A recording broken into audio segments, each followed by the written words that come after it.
Going across to the breaking news update from Tinsukia district of Assam, the fire that broke out over the oil leak.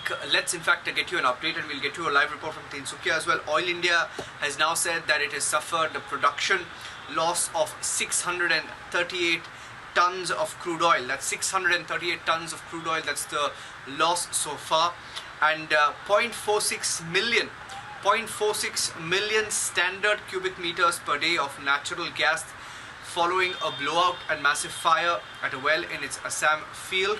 Days after a massive fire engulfed the oil well in Assam's Tinsukia district. Republic continues to relentlessly report from the relief camps in Assam, where over 7,000 local residents have been evacuated even as fire operations continue.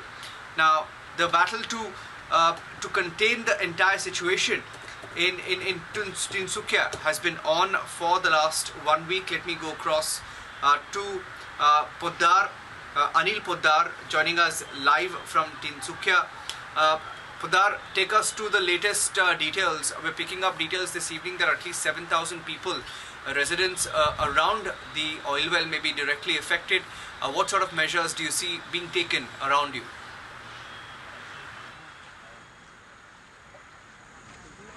जी हाँ, अभी हम मौजूद है यहाँ पर तिनसुकिया के कोलिया पानी bridge के पास, और ये यहाँ से 1.5 किलोमीटर दूरी पर ये जो आग जल रही है हमारे पीछे आप देख सकते हैं। चूँकि ये रेड जोन घोषणा किया गया है, इसीलिए 1.5 किलोमीटर अंदर के दायरे तक किसी को जाने की अनुमति नहीं है। लेकिन फिलहाल जो सिचुएशन यहाँ पर है कि आग अभी भी जल रही है, और जो विशेषज्ञ का दल है जर्मनी, कनाडा से और अमेरिका से आज पहुँचा है, और उसके बाद वो सिंगापुर के दल के साथ वो अभी काफ़ी उन्होंने अपनी रिपोर्ट पेश की है मिनिस्ट्री को। उसके रिपोर्ट के बाद अप्रूवल के बाद वो जो आगे की कार्रवाई करेंगे। सामान जो पहुंचना था बाहर से कई जगहों से अभी तक जो इक्विपमेंट्स पहुंच चुके हैं, और उनको इंस्पेक्शन के बाद यहाँ पे जगह पर लाया जाएगा। लेकिन मैं बताना चाहूँगा कि चूँकि ये इलाका जो है चारों तरफ 1.5 किलोमीटर के दायरे के अंदर भी बहुत सा इलाका नुकसान हुआ है इस आग की वजह से, तेल के रिसाव की वजह से।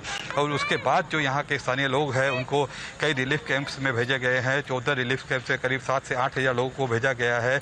लेकिन जो यहाँ के लोग अभी रह रहे हैं, इनको किस तरह का नुकसान हुआ है, हम ताज़ा जानकारी उनसे लेना चाहेंगे। यहाँ पे मागुरी बिल है, जो वेटलैंड है यहाँ पे मोटापुंग मागुरी बिल, इस बिल के आसपास हम कहना चाहेंगे कि इस बिल में बहुत सी माइग्रेटरी बर्ड्स भी यहाँ पे होस्ट करती थी ये बिल, और कई पर्यटकों का स्थल है ये ब्रिज। तो काफ़ी नुकसान हुआ है तेल के रिसाव की वजह से, जो इस यहाँ पे पर्यटकों का आना जाना बंद हो गया। और फिशरी से भी कई लोग यहाँ पे अपना जीविका चलाते थे। तो मैं जानना चाहूँगा, एक स्थानीय लोग से यहाँ से बात करना चाहूँगा कि मागुरी बिल जो है आप क्या बताएंगे, कैसे इसका नुकसान हुआ है?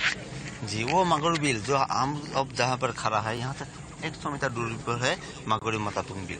इस बिल में आपको 330 स्पीसीज बर्ड मिलता है। इस बिल में लोकल फिश मिलता है। इस बिल में रिवर डॉल्फिन मिलता है। लेकिन जब ऑयल का वो खाद पर ब्लास्ट हो गया, ब्लास्ट होने के बाद खाद से जो ऑयल निकलना शुरू हुआ, वो ऑयल आके बिल के जल पर गिरा। जल पर गिरने के बाद वो जल का जो उसका डाइवर्सिटी है वो बिल्कुल खत्म हो गया। तो खत्म होने के जरिए इस बिल में जितना भी बर्ड था, जितना भी फिश था और जितना भी रिवर डॉल्फिन था, सारा यहाँ से गायब हो गया। कितनी तरह के प्रजातियों के यहाँ पे बर्ड्स, माइग्रेटरी बर्ड्स? जी, इस बिल पर 330 स्पीसीज ऑफ माइग्रेटरी बर्ड्स देखने को मिलता है। डिब्रू सैखोवा जो नेशनल पार्क है उसका क्या बताएंगे आप, कैसा नुकसान? Dibru Saikhowa national park wild horse के लिए फेमस है, वर्ल्ड फेमस है।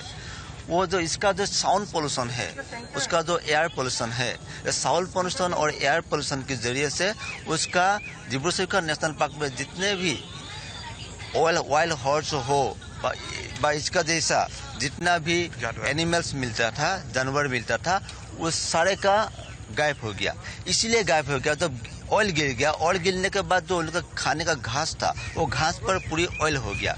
ऑयल होने के जरिए उन लोग का खाने का घास नहीं मिला, इसलिए वो लोग डिब्रू सैखोवा नेशनल पार्क छोड़कर अभी दूसरी जगह पर चला गया। बिल्कुल, ये जो हालात है बताना चाहेंगे कि बहुत ही इस तरह का नुकसान हुआ है इस इलाके में। चारों तरफ जो लोग हैं, लोग इसका इसी स्थान के इस बिल के पर उनका जीविका निर्भर करता था, और काफ़ी पर्यटक भी यहाँ आते थे। लेकिन आज भी ये बिल्कुल वीरान है ये जगह, यहाँ पे कोई पर्यटक भी नहीं है और न ही कोई यहाँ पे गांववासी है। सभी को जो रिलीफ कैंप्स है उसमें स्थानांतरण किया गया है। इसी तरह से यहाँ की जो परिस्थिति है अभी भी नाजुक बनी हुई है।